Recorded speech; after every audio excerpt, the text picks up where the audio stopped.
विद्यार्थी दोस्तों, कल आपसे जो बातचीत की थी आज उससे थोड़ा आगे की बात आपसे करूंगा। आज मेरे साथ एक संकट ये है कि मुझे यहाँ से निकलकर ठाणा तक जाना है। ठाणा में 9 बजे से मेरा व्याख्यान है और यहाँ से ठाणा पहुँचने में कम से कम 40-45 मिनट का समय लगता है। तो आज आपके बीच में कुछ ज्यादा बात कहने की परिस्थिति में नहीं हूँ। कल जितना लंबा व्याख्यान चला था, आज का व्याख्यान उसका करीब करीब आधा चलेगा। मैं कल के व्याख्यान में आपसे कह रहा था कि आप स्वदेशी अपनाएं और भारत की अर्थव्यवस्था को बचाएं, भारत की आजादी को बचाएं, भारत की आज की परिस्थिति से भारत को बाहर निकालने में मदद करें। लेकिन एक संकट हमारे देश का ऐसा है कि ज्यादा से ज्यादा स्वदेशी सामान हम अपनाना तो चाहते, लेकिन ज्यादा लोग ऐसा कहते हैं कि राजीव भाई स्वदेशी सामानों का प्रचार नहीं होता, लोगों को मालूम नहीं है, लोगों को माहिती नहीं है कि स्वदेशी सामान क्या है जिसको हम खरीद सकें। उसका कारण क्या है? उसका कारण यह है कि परदेशी कंपनियों के सामानों का बहुत प्रचार होता है। परदेशी कंपनियों के सामानों का सबसे ज्यादा प्रचार होता है टेलीविजन पर। आप सवेरे से लेकर शाम तक किसी दिन एक टेलीविजन का कोई चैनल खोलकर बैठ जाइए और आपको पता चलेगा कि परदेशी कंपनी के किसी सामान का जाहिरात कम से कम 100 बार आएगा पूरे दिन में। कॉलगेट का जाहिरात कम से कम 100 बार आएगा, क्लोजअप, सिबाका, फॉरहंस का भी आएगा, फिर पेप्सी कोला, कोका कोला का भी आएगा, 50 दूसरे सामानों का भी आएगा। हमारी तकलीफ क्या है कि हम सब जब टेलीविजन देखते हैं तो बार बार वो जाहिरात हमको देखना पड़ता है। हम नहीं चाहते फिर भी देखना पड़ता है। हम चाहते हैं कि हम कोई सीरियल देखें, हम चाहते हैं कि हम कोई फिल्म देखें, लेकिन सीरियल के बीच में जाहिरात घुसा देते हैं, फिल्मों के बीच में जाहिरात घुसा देते हैं। 5 मिनट का सीरियल दिखाएंगे, उसके बाद 5 मिनट जाहिरात दिखाएंगे, 10 मिनट तक फिल्म दिखाएंगे, उसके बाद फिर 10 मिनट जाहिरात दिखाएंगे। तो बार बार मजबूरी में हमको जाहिरात देखने पड़ते हैं और जाने अनजाने में हम जो जाहिरात देख रहे हैं, ये जाहिरात हमको धीरे धीरे याद होने लगते हैं। और जब जाहिरात हमको धीरे धीरे याद होने लगते हैं तो फिर हमारे स्मृति में वो बैठ जाते हैं और हम कभी जब बाजार में जाते हैं तो हमको टूथपेस्ट के नाम पर सिर्फ कॉलगेट याद आता है, या साबुन के नाम पर सिर्फ लाइफ बॉय याद आता है, या वेजिटेबल ऑयल के नाम पर सिर्फ डालडा याद आता है। जबकि 50 तरह के वेजिटेबल ऑयल भारत में बिकते हैं, 50 तरह के टूथपेस्ट भारत में बिकते हैं, लेकिन टूथपेस्ट माने कॉलगेट, साबुन माने लक्स या लाइफ बॉय, या वेजिटेबल ऑयल माने डालडा, या सिगरेट माने सिर्फ विल्स। तो ये हमारी एक बड़ी भारी कमजोरी है और ये कमजोरी हर व्यक्ति में होती है। मेरे अंदर भी है, आपके अंदर भी है। हम सब लोग जिस तरह से बने हैं, हमारा शरीर जिस तरह का है, शरीर का जो ढांचा है, शरीर के अंदर बुद्धि है, मन है, फिर उसके साथ हमारे शरीर में दिमाग भी है। तो दिमाग के काम करने की पद्धति सभी देश के लोगों में करीब करीब एक जैसी होती है। और मानस के आदमी के दिमाग की एक कमजोरी ये होती है, जिसका फायदा सबसे ज्यादा ये परदेशी कंपनियां उठाती हैं, कि अगर एक झूठ किसी के सामने बोला जाए, एक बार, फिर 2 बार, फिर 3 बार, फिर 10 बार, फिर 50 बार, फिर 100 बार, तो लगता यही सच है। आपने सुना होगा एक पंचतंत्र की कहानी। एक ब्राह्मण था, वो बकरी लेकर जा रहा था। जो बकरी लेके जा रहा था ब्राह्मण, तो रास्ते में उसको 4 चोर मिले। चोरों ने ये योजना बनाई कि इसकी बकरी कैसे छीनी जाए। तो एक चोर ने कहा कि मैं जैसे कहता हूं वैसा करो। तो एक चोर उस ब्राह्मण के पास गया और उसने कहा कि ये कुत्ते को लेके कहां जा रहे हो तुम? तो ब्राह्मण ने कहा ये कुत्ता नहीं है, बकरी है। अरे उसने कहा तुम्हारा दिमाग खराब हुआ है, ये कुत्ता नहीं है, बकरी है। ये बकरी नहीं है, ये कुत्ता है। फिर ये कुत्ता नहीं है, बकरी है। ये बहस शुरू हो गई उस ब्राह्मण और चोर के बीच में। 10 मिनट तक वो बहस करने के बाद चोर चला गया। उसके थोड़ी देर के बाद ब्राह्मण आगे बढ़ा, फिर दूसरा चोर आ गया। उसने कहा ये बकरी को लेके कहां जा रहे हो तुम? उसने कहा भाई ये बकरी नहीं है, कुत्ता है। फिर उसने कहा नहीं नहीं ये कुत्ता नहीं है, बकरी है। फिर उसने कहा नहीं नहीं ये कुत्ता नहीं है, बकरी। ऐसे करके फिर बहस हुई। 10 मिनट तक फिर बहस चली। फिर वो दूसरा चोर आगे चला गया। फिर 10 मिनट चला वो ब्राह्मण बकरी को लेके। फिर एक तीसरा चोर आया। फिर उस तीसरे चोर ने कहा ये बकरी को लेके कहां जाते हो तुम? तो ब्राह्मण को अपने दिमाग पे शक हो गया कि कहीं सच में मैं पागल तो नहीं हूं। मैं समझ रहा हूं जिसको बकरी सब कहते हैं ये कुत्ता है। एक आदमी ने कहा, दो आदमी ने कहा, अभी तीसरा भी कह रहा है कि ये कुत्ता है। हो सकता है मुझसे कोई गलती हो गई हो। जब तीसरा चोर उसको ये बोलकर गया कि ये कुत्ता है बकरी नहीं है, तो उसके मन में शंका पैदा हो गई कि मैं शायद कहीं भूल कर रहा हूं। अभी जब वो 10 मिनट और आगे बढ़ा तो चौथा चोर आ गया, कहने लगा, अरे बेवकूफ आदमी, ये कुत्ते को लेके तू कहां जाता है, इसको यहीं फेंक दे। तो ब्राह्मण को लगा कि बात बिल्कुल पक्की है, मेरा दिमाग खराब हुआ, जो मैंने कुत्ते को बकरी समझा और ब्राह्मण ने वो बकरी फेंक दी और वो चारों चोर उस बकरी को उठा के भाग गए। समझ में आया क्या मतलब है इस कहानी का? इस कहानी का मतलब है कि एक झूठ एक बार बोला गया, 2 बार बोला गया, 3 बार बोला गया, फिर 4 बार जब बोल दिया गया उसको, तो सुनने वाले को लगा कि शायद यही सच है। अब हमारी मुश्किल क्या है कि टेलीविजन रोज यही धंधा करता है। सवेरे से शाम तक टेलीविजन 50 बार झूठ बोलेगा, 100 बार झूठ बोलेगा। आप बार बार वो झूठ देखते हैं, लगातार देखते हैं, कई बार देखते हैं, तो आपके मन में बैठ जाता है कि शायद यही सच है। जैसे उदाहरण के लिए टेलीविजन में कहा गया कॉलगेट करने से सांस की बदबू दूर होती है, आपने एक बार सुना। फिर दूसरी बार कहा कि कॉलगेट करने से दांतों में सड़न दूर होती है, आपने फिर सुना। फिर शाम तक आपने 20 बार सुना कि कॉलगेट करने से सांस की बदबू दूर होती है, दांतों की सड़न दूर होती है, सांस की बदबू दूर होती है, दांतों की सड़न दूर होती है।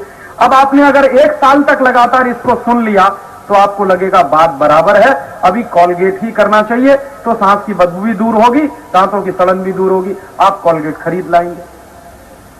और ये परदेशी कंपनियां क्या करती हैं कि आपको कई तरह से अपना जाहिरात दिखाती है। एक बार तो वो टेलीविजन पे दिखाएंगे, फिर आप अगर अपने घर से बाहर निकलेंगे, किसी सड़क पर जाएंगे, तो वहां बहुत बड़े होर्डिंग पर लिखा होगा सांस की बदबू, दांतों की सड़न, कॉलगेट का सुरक्षा चक्र। फिर आप अखबार खोलेंगे सवेरे सवेरे, तो अखबार के पहले पन्ने के दूसरे पन्ने पर जाहिरात होगा सांस की बदबू, दांतों की सड़न, कॉलगेट का सुरक्षा चक्र। फिर आप कोई पत्रिका पढ़ेंगे, पत्रिका का पन्ना उल्टेंगे, वहां पर भी यही लिखा होगा सांस की बदबू, दांतों की सड़न। अब आपने टेलीविजन पे सुना, फिर अखबार में पढ़ा, फिर पत्रिका में पढ़ा, फिर सड़क पर गए तो आपने होर्डिंग में पढ़ा, फिर दुकान के अंदर घुसे तो वहां स्टिकर लगा हुआ है सांस की बदबू, दांतों की सड़न। तो एक ही बात को आपने 5 बार देखा और पढ़ा, तो ये बात आपको याद हो जाएगी। जब याद हो जाएगी तो आप जब जाएंगे दुकान पर तो कहेंगे कॉलगेट दे दो। बस यहीं पर विदेशी कंपनी का धंधा चालू हो जाएगा। तो मैंने कल के व्याख्यान में कहा कि हम सब लोग परदेशी कंपनी का सामान खरीदना बंद करें, और मुझे बहुत खुशी हुई कि सबने खड़े होकर उसका संकल्प भी लिया। लेकिन अब हमारी परेशानी यह है कि परदेशी कंपनी का माल बिकना तब बंद हो जब टेलीविजन पर परदेशी कंपनियों का जाहिरात बंद हो। और यह टेलीविजन पर परदेशी कंपनियों का जाहिरात कैसे बंद हो सकता है? इसके 2 रास्ते हैं। एक रास्ता तो यह है कि हमारे जैसे लोग टेलीविजन के ऊपर मुकदमा करें, केस करें, सुप्रीम कोर्ट में जाएं, हाई कोर्ट में जाएं, और उस मुकदमे में हम टेलीविजन को हराएं, और उसके बाद ये केस हम जीतें, उसके बाद ये बंद हो जाए। एक तो रास्ता ये है, और हम इस रास्ते को अपना रहे हैं। इस समय हम लोग आजादी बचाओ आंदोलन की तरफ से सुप्रीम कोर्ट में एक केस लड़ रहे हैं, और हमारे केस का जो आधार है वो ये कि जितने जाहिरात आते हैं टेलीविजन पर सब झूठे, एक भी जाहिरात सही नहीं होता, और बार बार जाहिरात में जो झूठ दिखाया जाता है उसी झूठ को देख देख कर लोगों का दिमाग खराब होता है और लोग परदेशी माल खरीद कर लाते हैं। तो हमने केस किया हुआ है। इसके अलावा टेलीविजन पर जितने जाहिरात आते हैं उनमें झूठ के अलावा बहुत सारी उल्टी सीधी बातें भी बताते हैं, जो विज्ञान के बिल्कुल उल्टी, जो हमारे सत्य से बिल्कुल उल्टी। तो वैज्ञानिकता के उल्टा प्रचार भी टेलीविजन करते हैं, और ऐसे कर करके 4-5 आधार पर हम लोगों ने मुकदमा किया है। पहले मुकदमा हमने किया था दिल्ली की लोअर कोर्ट में, निचली अदालत में, जिला अदालत में, वहां हम जीत गए। फिर उसके बाद हाई कोर्ट में गया, वहां भी हम जीत गए। अभी सुप्रीम कोर्ट में चल रहा है ये मुकदमा। अगर हम जीत जाएंगे तो सारे टीवी चैनलों पर जाहिरात आना बंद हो जाएंगे। ये तो एक रास्ता है, लेकिन हम हार भी सकते, क्योंकि जिन परदेशी कंपनियों के खिलाफ हमने मुकदमा किया है उनके पास करोड़ों करोड़ों रुपए की संपत्ति, और हमारे पास इतना भी पैसा नहीं है कि हम हमारे वकील को फीस दे सकें। हमारा वकील मुफ्त में लड़ता, वो कहता है राजीव भाई आप ही अपने लिए थोड़ी लड़ रहे हैं, आप तो देश के लिए लड़ रहे हैं, तो मैं आपसे फीस नहीं लेता। तो हमारे पास सच में है भी नहीं उसको देने के लिए फीस, तो हमारा वकील तो मुफ्त का है, फोकट का है। और परदेशी कंपनियों ने तो लाखों लाखों रुपया देकर वकील किए और हिंदुस्तान के एक एक से बड़े वकील को उन्होंने कोर्ट में खड़ा किया। तो जरूरी नहीं कि हम जीती जाएं, हार भी सकते हैं। तब आप पूछेंगे राजीव भाई फिर क्या करें? तो एक दूसरा रास्ता भी है। दूसरा रास्ता क्या है? आखिरकार हम मुकदमा जो कर रहे हैं और इस मुकदमे में हम कल को जीतेंगे तो निकलेगा नतीजा यही ना कि टेलीविजन पे जाहिरात आना बंद हो जाएगा। मान लीजिए ये मुकदमा ना भी हो तो भी टेलीविजन का जाहिरात बंद हो सकता है। आप पूछेंगे वो कैसे? आपके घर में जो टेलीविजन का स्विच है उसको ऑफ कर दीजिए, बंद हो गया। समझ में आया? अभी हम केस करेंगे, केस जीतेंगे, उसके बाद टीवी का वो बंद होगा। इससे अच्छा ये है रिमोट कंट्रोल आपके हाथ में, स्विच ऑफ कर दीजिए, बंद हो गया। हो गया कि नहीं? अब उसके लिए सुप्रीम कोर्ट जाने की क्या जरूरत है? तो ये जो दूसरा रास्ता है ये बहुत आसान है, क्योंकि इसका कंट्रोल हमारे हाथ में है। हम चाहें तो टेलीविजन का स्विच ऑफ कर सकते हैं, हम चाहें तो टेलीविजन का प्लग निकाल सकते हैं, हम चाहें तो अपने घर का केबल कनेक्शन काट सकते हैं, हम चाहें तो टीवी का तार काट सकते हैं। हमको कोई रोकने वाला है क्या? अपने घर का टीवी का तार काटें, कोई रोकने आएगा क्या आपको? अपने रिमोट कंट्रोल से टीवी का स्विच ऑफ करें, कोई मना करने आएगा आपको? तो ये तो बहुत आसान काम है। तो इसको कर सकते हैं क्या? नहीं कर सकते? कर सकते हैं? अरे तो तेजी से बोलिए। हाँ, अभी क्यों करें ये काम ये भी समझ लीजिए। मैंने आपको कहा कि टेलीविजन पे जब जाहिरात आए तो टीवी का स्विच ऑफ करें। क्यों? क्योंकि ये टेलीविजन जाहिरात नहीं दिखाता, झूठ बोलना सिखाता, और ये टेलीविजन जाहिरात के माध्यम से लगातार झूठ बोलता रहता। कितना बड़ा बड़ा झूठ बोलता है टेलीविजन, मैं आपको एक उदाहरण देता हूं। टेलीविजन पे एक जाहिरात आता है, उसमें कहते हैं लाइफ बॉय है जहां। अभी ले बताओ तुम लोग कि अगर तंदुरुस्ती लाइफ बॉय से आती है तो भोजन क्यों करते हो?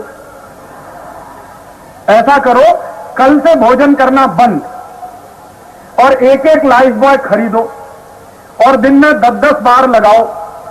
तंदुरुस्ती बनेगी? नहीं बनेगी? तो फिर ये टीवी कैसे कहता है तंदुरुस्ती है वहां, लाइफ बॉय है जहां? झूठ है ना? अच्छा, फिर एक दूसरी बात सुनो। टेलीविजन क्या कहता है? एक खिलाड़ी है, वो फुटबॉल खेलना नहीं जानता, जब लाइफ बॉय लगा के फुटबॉल खेलने जाता है तो चैंपियन हो जाता। अभी तुम लोग मुझे एक बात बताओ कि अगर लाइफ बॉय लगाने से खिलाड़ी चैंपियन होता तो भारत की फुटबॉल टीम अभी क्यों नहीं खेली? विश्व कप हुआ था, अभी फ्रांस में विश्व कप हुआ था।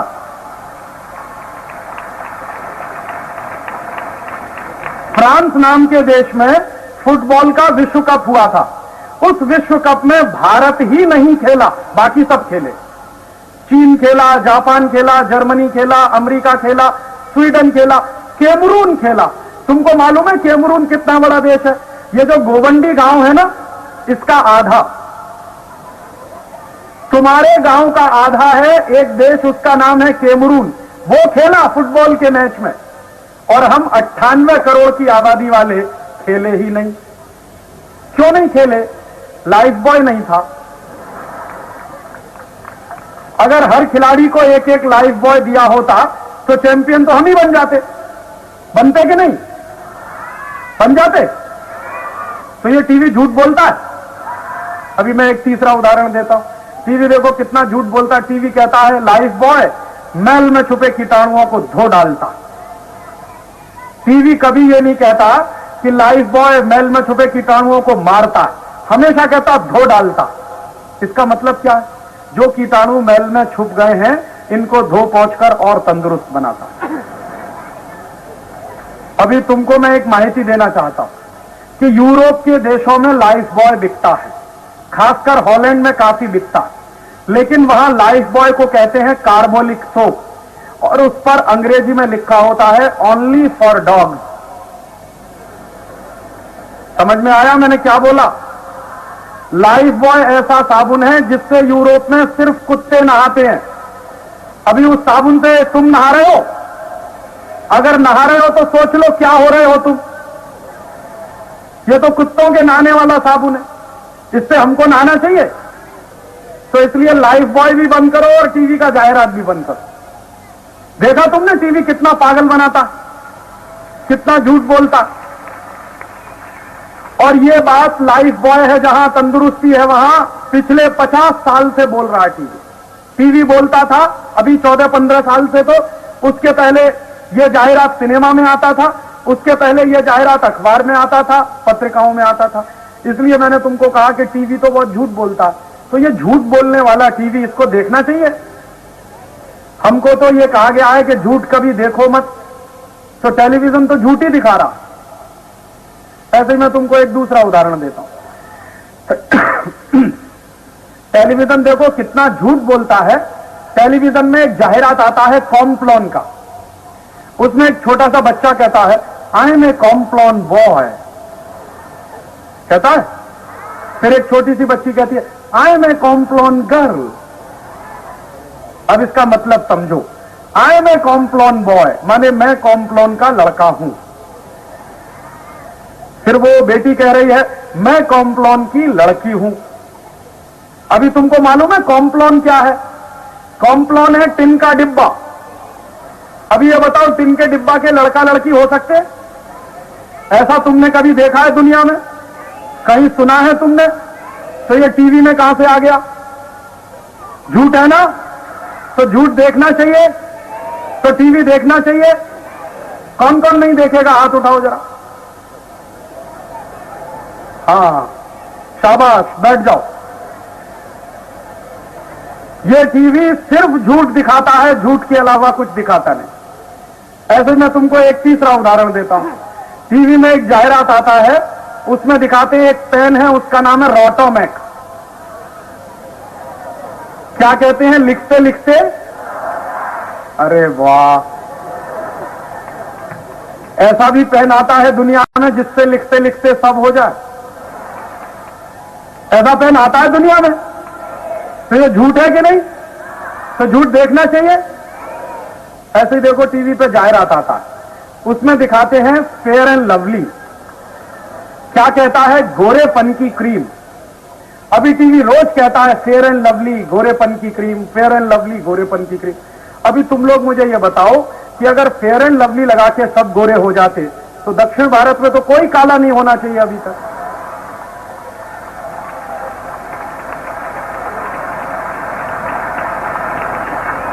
ऐसा हो सकता है? फेयर एंड लवली लगा के गोरे हो सकते हैं सब? तो फिर यह गलत है कि नहीं? तो गलत बात देखनी चाहिए। तो इसलिए टीवी देखना बंद करोगे? हाँ, इसलिए भी टीवी देखना बंद कि उससे भी बड़े बड़े झूठ दिखाता है ये टीवी। टीवी में क्या क्या झूठ दिखाते हैं? टीवी में एक जाहिरात आता है, वो कॉलगेट का। कॉलगेट के जाहिरात में क्या दिखाते हैं? दो पति पत्नी साथ साथ चलते, थोड़ी देर के बाद पत्नी मुंह फेर लेती है। किससे? अपने पति से। क्या बोलती है? कैसे कहूं, इनकी सांस में बदबू आती है। उसकी सहेली कहती है सांस में बदबू, चल मेरे साथ। दोनों डॉक्टर के पास जाते हैं। डॉक्टर साहब कहते हैं अरे कॉलगेट का सुरक्षा चक्र तो अपनाया नहीं, सांस में बदबू तो आएगी। तो उनकी पत्नी कॉलगेट खरीद लाती है, अपने पति को कहती है कॉलगेट घसो। तो पति महोदय कॉलगेट घिसते हैं। कॉलगेट करने के बाद दिखाते हैं पति के नजदीक पत्नी आ जाती है और नीचे एक लाइन लिखते हैं दूरियां नजदीकियां बनी। जानते हैं उसका मतलब क्या? इसका मतलब दो पति पत्नी अगर कॉलगेट नहीं करेंगे तो बहुत दूर दूर रहेंगे, कॉलगेट करेंगे तभी नजदीक आएंगे। अब इससे बड़ा पागलपन है दुनिया में? भारतीय संस्कृति में कहते हैं पति पत्नी का रिश्ता परस्पर प्रेम, परस्पर विश्वास, परस्पर सद्भाव पर टिका होता। ये टेलीविजन कहता है नहीं, कॉलगेट पेस्ट पे टिका हुआ। इसलिए तुम जिसको टेलीविजन कहते हो उसको मैं इडियट बॉक्स कहता हूं। और कभी कभी ये इतना इडियोसिटी दिखाता है टेलीविजन। टेलीविजन में एक जाहिरात आता है चिकलेट्स की गोलियों का।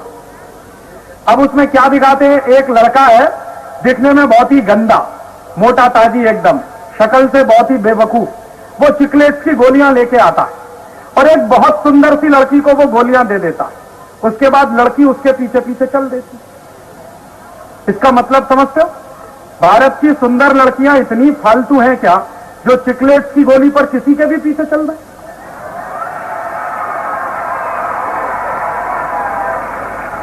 तुमको मालूम है इससे बड़ा महिलाओं का कोई दूसरा अपमान नहीं है। ये रोज टेलीविजन हमारे देश में इसी तरह की उल्टी उल्टी बातें दिखाता। तो मैंने तुमको पहले कहा कि इसलिए टीवी नहीं देखना चाहिए क्योंकि ये सब झूठ दिखाता। कुछ बच्चे ऐसा कहते हैं, राजीव भाई आपकी बात हमने मान ली, अभी हम टीवी में जाहिरात तो नहीं देखेंगे। लेकिन कुछ बच्चे कहते हैं उसमें चित्रहार तो आता है, वो तो देखेंगे, या तो उसमें फिलिप्स टॉप 10 आता है, वो तो देखेंगे, अभी कॉलगेट टॉप 10 आता है, वो तो देखेंगे। अभी तुम बताओ, ये देखो Chitrahaar, Philips top 10, Colgate top 10, ये सब फालतू के कार्यक्रम। इसमें क्या आता है? कुछ गीत आते हैं, गाने आते हैं, और ऐसे घटिया घटिया गाने आते हैं, ऐसे रद्दी रद्दी फालतू के गाने आते हैं जो कभी देखने नहीं चाहिए। उदाहरण के लिए उसमें गीत आता है चोली के पीछे क्या है, या ऐसे ही गीत आता है चीज बड़ी है मस्त मस्त, या ऐसे ही एक फालतू का गीत आता है आती है क्या खंडाला। अभी तुम लोग मुझे ये बताओ कि ऐसे घटिया घटिया गीत, फालतू के गीत देखने चाहिए? और ये फालतू के गीत ऐसे हैं जिनका कोई मतलब नहीं है। एक एक से ऐसे ऐसे फालतू के गीत लिखते हैं हिंदुस्तान में और उनको सिनेमा में भर भर के दिखाते हैं जिसका कोई मतलब नहीं। और ये सब गंदे गंदे गीत, गंदे गंदे गाने देख देख कर हम लोग फिर उसी को गाते हैं, फिर उसी तरह का चरित्र हमारा धीरे धीरे बनता चला जाता है। तुमको मालूम है भगत सिंह कौन सा गीत गाता था? भगत सिंह गाता था मेरा रंग दे बसंती चोला। किस विद्यार्थी को यह गीत पूरा आता है? किसी को नहीं आता। और अभी मैं पूछूं आती है क्या खंडाला, किसको आता है? देखो कितने हाथ उठा दिए। मेरा रंग दे बसंती चोला किसी को नहीं आता। जो आना चाहिए गीत वो नहीं आता, और जो नहीं आना चाहिए वो हम सब जानते हैं। हमारा दिमाग खराब हो रहा है। इसलिए मेरा तुमसे दूसरा भी निवेदन है कि ये फालतू के घटिया घटिया गीत देखने बंद करो। तुमको मैं एक बहुत मार्मिक बात पूछना चाहता हूं। मान लो तुम्हारी माताजी तुम्हारे साथ बैठी है और टेलीविजन पे गीत आता है चोली के पीछे क्या है, अपनी मां के साथ बैठकर ये गीत देख सकते हो? मान लो तुम्हारे साथ तुम्हारे पिताजी बैठे हैं और गीत आता है चीज बड़ी है मस्त मस्त, देख सकते हो अपने पिताजी के साथ बैठकर? मान लो तुम्हारी बड़ी बहन तुम्हारे साथ बैठी है और गीत आता है आती है क्या खंडाला, देख सकते हो? तो जो गीत हम हमारी मां के साथ नहीं देख सकते, जो गीत हम हमारे पिताजी के साथ नहीं देख सकते, जो गीत हम हमारी बहन के साथ बैठकर नहीं देख सकते, वो गीत टीवी पे क्यों देखें? समझ में आया? इसलिए चित्रहार देखना बंद करोगे, फिलिप्स टॉप 10 बंद करोगे देखना? कौन कौन बंद करेगा? हाथ उठाओ। हाँ, अभी हाथ नीचे करो। अभी एक तीसरी बात और समझाता हूं। कुछ बच्चे ऐसा बोलते हैं कि राजीव भाई आपकी बात समझ में आई, अभी हम चित्रहार नहीं देखेंगे, ये फालतू के गीत नहीं देखेंगे। लेकिन कुछ बच्चे कहते हैं उसमें अच्छे अच्छे सीरियल तो आते हैं। अभी क्या सीरियल आते हैं? शांति है, स्वाभिमान है, तारा है, बनेगी अपनी बात, हम 5, अमानत, सब सीरियल फालतू के। एक भी सीरियल ऐसा नहीं है जिसमें कुछ भी कायदे की बात आती है। देखो हर एक सीरियल में क्या आता है? पति पत्नी के झगड़े, बाप बेटे के झगड़े, पड़ोसियों के आपस में झगड़े, भाई बहन के झगड़े, माँ बेटे के झगड़े, माँ बेटी के झगड़े, बाप बेटी के झगड़े, बाप बेटे के झगड़े, बिजनेस पार्टनर के आपस में झगड़े, कोई किसी को मरवा रहा है, कोई किसी के घर में चोरी करवा रहा है, कोई किसी के घर में डकैती डलवा रहा है, कोई किसी के लिए सुपारी दे रहा है, कोई किसी के लिए सुपारी ले रहा, यही सब तो आता है। हर एक सीरियल में झगड़े ही झगड़े, झगड़े ही झगड़े। एक भी सीरियल ऐसा नहीं है जिसमें कोई कायदे की बात आती। और ऐसे ऐसे झगड़े दिखाते हैं जिनके बारे में हम कभी कल्पना भी नहीं कर सकते। तुम लोग मुझे बहुत ईमानदारी से बताओ कि स्वाभिमान नाम के सीरियल में जिस तरह के झगड़े आते हैं वैसे तुम्हारे घर में होते हैं कभी? स्वाभिमान में जिस तरह के मम्मी पापा दिखाते हैं वैसे तुम्हारे हैं? स्वाभिमान में जिस तरह के भाई बहन आते हैं वैसे तुम्हारे हैं? तो फिर क्यों देखना चाहिए? ये देखना चाहिए? ये तो देखने लायक नहीं है। और ऐसे सब सीरियल फालतू के। और हर एक सीरियल में क्या दिखाएंगे? किसी की पत्नी किसी के साथ भाग गई, किसी का पति किसी के साथ भाग गया, किसी का प्रेमी किसी के चक्कर में फंस गया, किसी की प्रेमिका किसी के चक्कर में फंस गई। यही सब उल्टी सीधी बात है, यही देखना है हमको। यह किसी इम्तिहान में आता है क्या? पढ़ाई में पढ़ाया जाता है क्या? तो फिर क्यों देखें इसको? तो इसलिए ये फालतू के सीरियल देखना भी बंद करोगे? हाथ उठाओ फिर, अभी हाथ नीचे करो। कुछ लोग ऐसा कहते हैं राजीव भाई उसमें कुछ धार्मिक सीरियल भी तो आते हैं। अभी जैसे ओम नमः शिवाय है, वीर हनुमान है, श्री कृष्ण है। अभी देखो ये जितने धार्मिक सीरियल हैं इसमें क्या है? मान लो ओम नमः शिवाय आता है, हम उसको बैठ के देखते हैं। हम इसलिए देखते हैं कि उसमें शंकर जी पार्वती का किस्सा आता है। अभी शंकर जी पार्वती पे हमारी बहुत श्रद्धा है, इसलिए हम उसको बैठकर देखते हैं। लेकिन जैसे ही 10 मिनट शंकर जी पार्वती का किस्सा आएगा, बीच में घुसाएंगे कॉलगेट का जाहिरात, फिर घुसाएंगे पेप्सोडेंट का जाहिरात, फिर घुसाएंगे वीपीएल का जाहिरात। तो 5 मिनट हम जाहिरात देखते रहेंगे, हम भूल जाएंगे क्या किस्सा आया था। फिर 10 मिनट किस्सा आएगा शंकर जी पार्वती का, फिर घुसा देंगे जाहिरात। फिर 10 मिनट किस्सा आएगा, फिर घुसाएंगे जाहिरात। आधा घंटे के सीरियल में 15 मिनट आपको किस्सा दिखाएंगे, 15 मिनट जाहिरात दिखाएंगे। और सीरियल खत्म होने के बाद अगर मैं पूछूं कि तुमने क्या देखा, तो तुमको मालूम नहीं कि क्या देखा। किसी को याद नहीं होता कि हमने ये देखा। क्यों नहीं याद होता? क्योंकि बार बार जो जाहिरात उन्होंने दिखा दिया हमको, उस जाहिरात के कारण हमको टीवी का कोई किस्सा याद ही नहीं रहता। तो क्या फायदा देखने से फिर? ऐसे ही कुछ बच्चे कहते हैं राजीव भाई उसमें शक्तिमान भी तो आता है। अभी देखो शक्तिमान ऐसा सीरियल है जो पूरी दुनिया में सबसे फालतू, सबसे बकवास। अभी तुम मुझे यह बताओ कि शक्तिमान नाम के सीरियल में जो शक्तिमान है वैसा तुम्हारे मोहल्ले में है, तुम्हारे गली में है, तुम्हारे गांव में है, तुम्हारे देश में है? तो फिर टीवी में कहां से आया? ये शक्तिमान टीवी में कहां से आ गया? हमारे देश में नहीं, हमारे गली में नहीं, हमारे मोहल्ले में नहीं, हमारे गांव में नहीं, तो टीवी में कहां से आया? सब हम्बग है, झूठ है, एक भी सच नहीं है। लेकिन हमारी तकलीफ क्या है कि हम यही झूठ बार बार देखते हैं, बार बार देखते हैं, बार बार देखते हैं, तो फिर पागल हो जाते हैं। तुमको मैं एक सच्चा किस्सा बताना चाहता हूं। शक्तिमान देख देखकर हिंदुस्तान के बच्चे पागल हो रहे हैं। मैं तुमको एक लड़के की कहानी सुनाता हूं। भोपाल नाम का एक शहर है मध्य प्रदेश में। उस भोपाल नाम के शहर के बाजू में एक गांव है, उस गांव का नाम है सीहोर। वहां एक 15 साल का लड़का रहता था और वो शक्तिमान देखकर पागल हो गया। कैसे पागल हो गया? वो बार बार शक्तिमान देखता था, बार बार शक्तिमान देखता था, बार बार शक्तिमान देखता था। एक दिन उस लड़के को ऐसा लगा कि ये शक्तिमान ऐसा आदमी है, जब भी कोई संकट में फंस जाता है तो उसको बचाने के लिए शक्तिमान आता है। तो एक दिन उस लड़के ने क्या किया, उसके मां और पिताजी दोनों गांव गए थे सब्जी खरीदने के लिए। लड़के ने घर का दरवाजा बंद किया और अंदर से ताला लगा दिया। रसोई घर में गया, रसोई घर में से कैरोसिन ऑयल लेके आया, रॉकेल लेके आया और उसने अपने पूरे शरीर पर डाल लिया। उसके बाद दिया सलाई से उसने आग लगाई अपने कपड़ों में, फिर वो जलने लगा। जब वो जलने लगा तो उसने चिल्लाना शुरू किया, शक्तिमान आओ मुझे बचाओ, शक्तिमान आओ मुझे बचाओ। अभी शक्तिमान कहीं होता तो आता। 1.5 घंटे तड़प तड़प कर वो बच्चा जलकर मर गया। जब तक उसके मां बाप वापस लौटे तब तक वो जलकर मर चुका था। अभी सोचो कि शक्तिमान से कितना पागल बनते हैं बच्चे। ऐसे ही मैं चंद्रपुर नाम के एक गांव में गया था। महाराष्ट्र में विदर्भ में एक गांव है चंद्रपुर, छोटा सा जिला है। वहां मैं एक विद्यार्थी से मिला, उसकी उम्र है 11 वर्ष और वो भी शक्तिमान देखकर पागल हुआ। कैसे पागल हुआ? वो 11 वर्ष का जो विद्यार्थी है बार बार शक्तिमान देखता था, बार बार शक्तिमान देखता था। एक दिन उसको इतनी उत्तेजना आई कि वो अपनी छत पर चढ़ गया और जैसे शक्तिमान कूदता है गोल गोल घूमते हुए वैसे कूद गया। अभी सड़क पे गिरा, उसके दोनों पैर टूट गए। मैं जब उससे मिलने गया तो वो उसके दोनों पैर में प्लास्टर लगा हुआ था। जो डॉक्टर उसका इलाज कर रहा था, मैंने उससे पूछा कि ये ठीक होगा क्या? डॉक्टर ने कहा राजीव भाई कोई उम्मीद नहीं है, इसके दोनों पैर हमेशा के लिए खराब हो गए।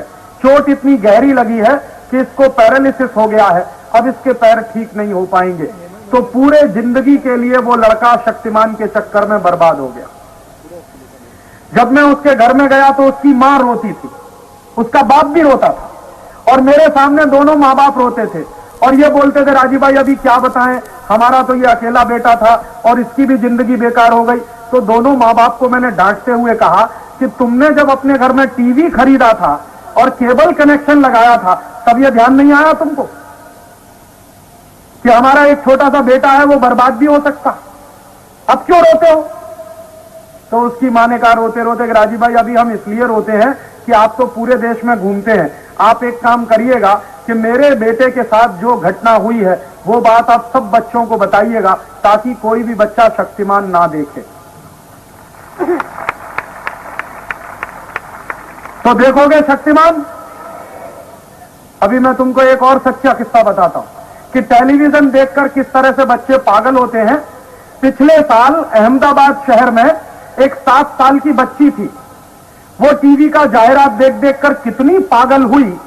उस बच्ची का एक भाई था, उसकी उम्र थी 1.5 साल की। तो उस 1.5 साल के भाई को उस 7 साल की लड़की ने एक दिन वॉशिंग मशीन में डाल दिया। क्यों डाल दिया? उस लड़की को ऐसा लगता था कि वॉशिंग मशीन में कोई भी चीज डालो धुलकर साफ हो जाती है। तो उसका जो भाई था 1.5 साल का, वो थोड़ा काले रंग का था, इसलिए उसने उसको वॉशिंग मशीन में डाल दिया और उसने उसका बटन चला दिया और उसके बाद वो 1.5 साल का बच्चा मर गया।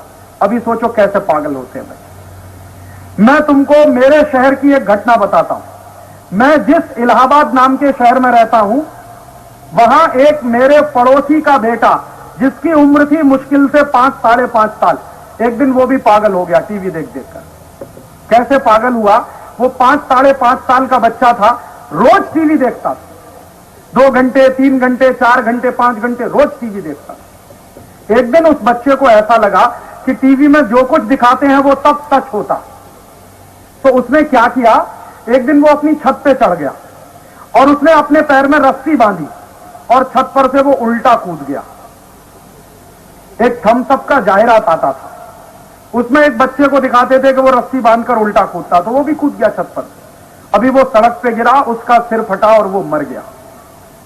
ऐसे बच्चे पागल होते हैं टीवी देखकर। और सिर्फ भारत में ही नहीं, अमेरिका में भी बच्चे टीवी देख देखकर पागल होते हैं। भारत में कम, अमेरिका में ज्यादा पागल होते हैं। अमेरिका में पिछले 35 वर्षों में टीवी देख देखकर 2 करोड़ बच्चे पागल हो गए। और अमेरिका में जो बच्चे पागल होते हैं उनकी तो तुम सोच भी नहीं सकते। अभी 3 महीने पहले अमेरिका की जो राजधानी है उसका नाम है वॉशिंगटन डीसी, वहां एक दुर्घटना हुई। एक प्राइमरी स्कूल में 2 विद्यार्थियों ने, जिनकी उम्र थी 11 साल और 13 साल, अपने ही स्कूल के 5 विद्यार्थियों का मर्डर कर दिया राइफल से। और अध्यापक उनको बचाने के लिए आया तो अध्यापक को भी गोली मार दी उन बच्चों। अभी 11 साल का लड़का और 13 साल का लड़का अमेरिका में मर्डर करता। पुलिस ने उन दोनों विद्यार्थियों को पकड़ा। फिर पुलिस ने उनसे पूछा कि तुमने ये मर्डर क्यों किया? तो उन दोनों बच्चों ने कहा कि हम तो रोज टीवी पे ऐसे ही मर्डर होते हुए देखते हैं, तो हमने तो वहां से सीखा और कर दिया। अभी वो दुर्घटनाएं भारत में भी शुरू हो गई। एक दिन ठाणे में, ठाणे का नाम सुना? वो ठाणे में एक 13 साल का विद्यार्थी और एक शायद 14-15 साल का विद्यार्थी, उन्होंने अपने घर में काम करने के लिए आने वाली नौकरानी को जिंदा जला दिया। यही ठाणे में हुआ। और वो लड़की जिसको जिंदा जलाया उसकी उम्र थी 17 साल। दोनों ने उसके हाथ पकड़ लिए, फिर केरोसिन ऑयल डाल दिया, फिर आग लगा दी, वो लड़की जलकर मर गई। उन दोनों विद्यार्थियों को भी पुलिस ने पकड़ा। पुलिस ने पूछा तुमने क्यों जलाया? दोनों लड़कों ने कहा कि हम तो सिनेमा में ऐसा ही देखते हैं बार बार, तो हमने जला दिया। फिर यहीं पर उल्लासनगर नाम का एक छोटा सा गांव है। उस उल्लासनगर में टीवी देख देखकर एक लड़का तो इतना पागल हुआ कि उसने अपनी सगी बहन और बहन के पति दोनों का मर्डर कर दिया भरे भीड़ भरे चौराहे पर।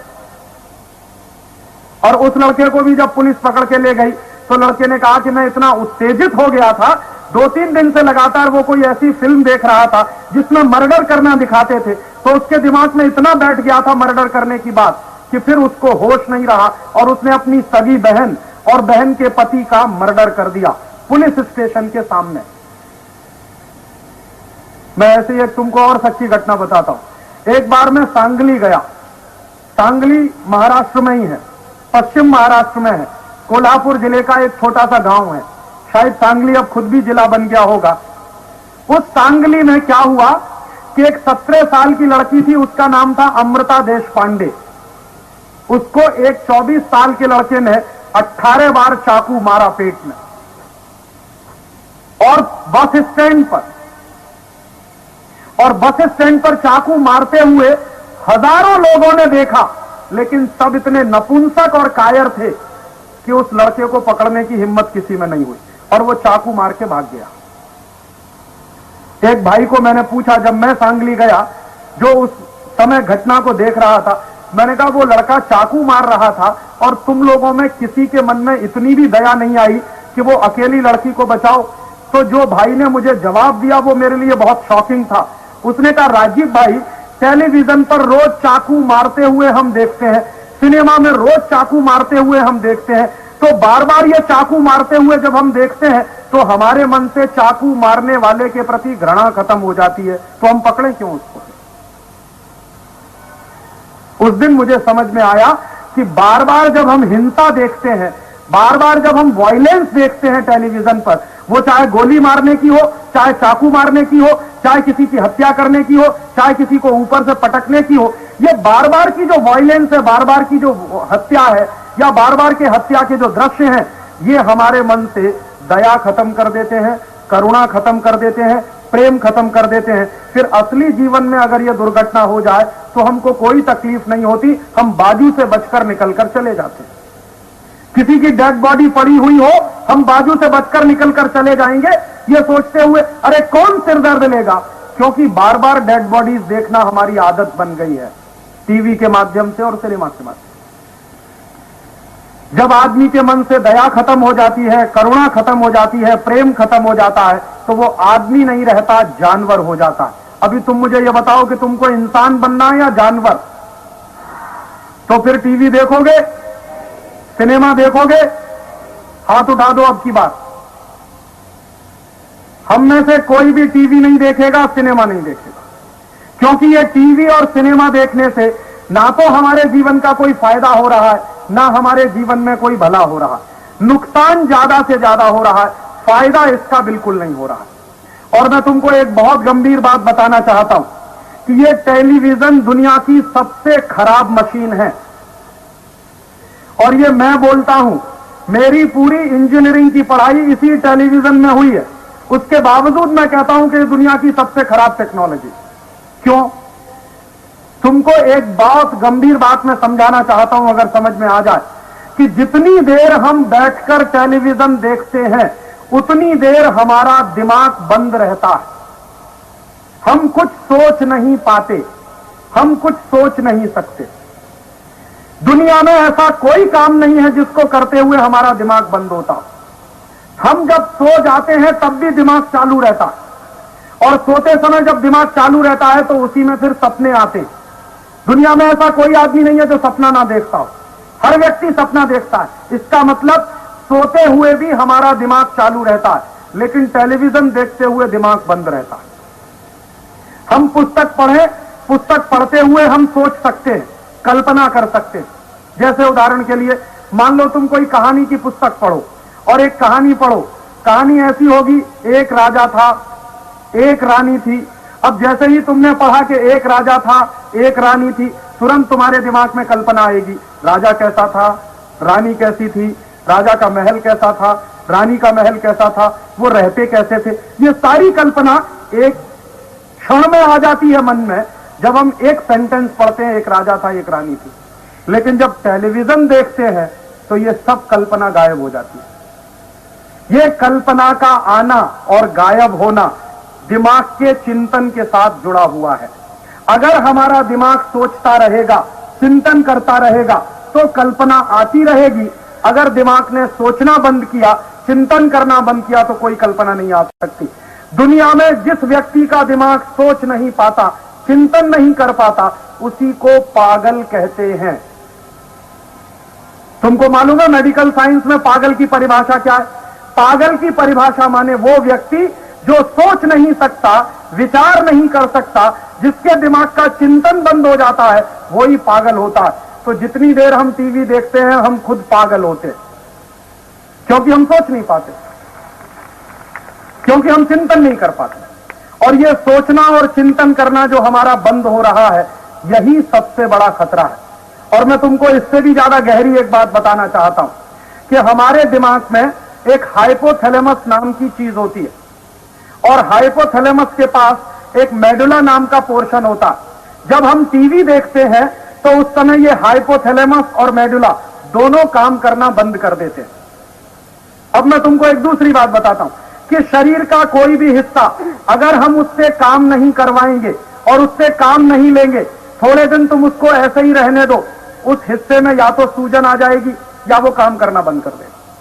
तुम एक दिन ऐसा छोटा सा प्रयोग करो कि एक हफ्ते तक अपने दाहिने हाथ को ऐसे ही लटका के रहना, इसको ऊपर नहीं करना, नीचे नहीं करना, हिलाना नहीं, बस ऐसे ही लटका के रखना, तो तुम्हारे दाहिने हाथ में सूजन आ जाएगी पूरे में। क्यों? तुमने काम नहीं लिया उस हाथ से, इसलिए वो सूजन आ गई हो। ऐसे ही तुम एक हफ्ते के लिए बिस्तर पर लेट जाओ, पैर बिल्कुल मत चलाओ, हिलाओ नहीं, डुलाओ नहीं, तुम्हारे पैर सूज जाएंगे, फिर पैर से चल नहीं पाओगे। ऐसे ही तुम बिस्तर पर लेट जाओ, अपनी पीठ को बिल्कुल हिलाओ डुलाओ मत, एक ही पोजीशन में जैसे लेटे हो वैसे ही लेटे रहो, तो तुम्हारी पीठ में बड़े बड़े फोड़े हो जाएंगे, बेड सोर हो जाएंगे। क्यों होता है ये सब? शरीर का कोई भी हिस्सा अगर हमने बेकार किया, उससे कोई काम नहीं लिया, तो वो सूजन आती है, या तो उसमें स्वेलिंग आती है, या तो वो बेकार होता है, या तो उसमें जंग लगती है।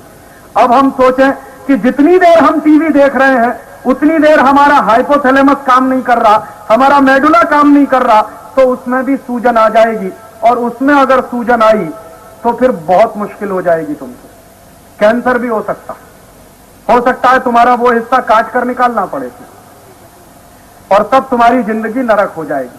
तो तुमने शुरू में तो मजे मजे में टीवी देखा, लेकिन पता चला उससे तो गंभीर बीमारी हो गई। और तुमको मैं एक बात और बताता हूं, टेलीविजन जब चलता है तो उसमें से बहुत ही खतरनाक किरणें निकलती हैं। तुमने सूरज को उगते हुए देखा? सूरज में से किरणें निकलती हैं, लेकिन दोपहर के अगर 12 बजे हो तो सूरज की तरफ आंख करके देख सकते हैं? नहीं देख सकते। क्यों?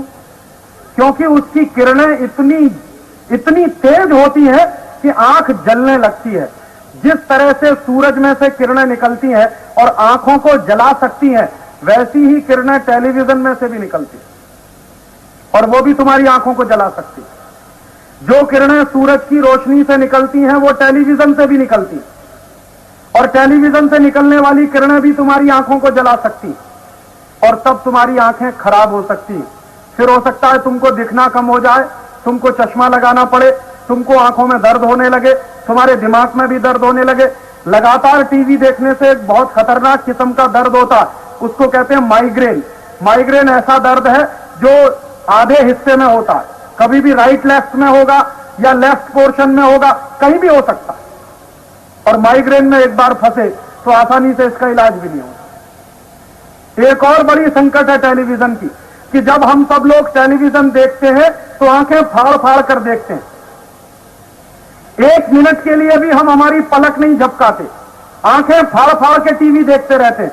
तुमको मालूम है कि हर एक सेकंड में पलक झपकनी चाहिए, नहीं तो आंखें खराब हो जाएंगी। 1 मिनट में कम से कम 60 बार हमारी पलक झपकनी चाहिए। 1 मिनट में कम से कम 60 बार आंखें बंद होनी चाहिए, खुलनी चाहिए। लेकिन हम तो टीवी देखते हैं तो हो सकता है आधा घंटे तक आंखें फाड़े फाड़े देखते रहते, क्योंकि हमारे मतलब का अगर कोई सीन आता है तो हम भूल भी जाते हैं कि आंखें भी हैं हमारी। तो तुम तो सत्यानाश कर रहे हो अपनी आंखों का, इसलिए टीवी देखोगे। और ये जो बात मैं समझा रहा हूं समझ के जाना, और अपने घर में जाके अपने मां पिताजी को भी समझाना। और ये टेलीविजन देखने का शारीरिक नुकसान है, मानसिक नुकसान है, समय का नुकसान है। 2-2 घंटे 3-3 घंटे हम टीवी देखते हैं। मान लो रोज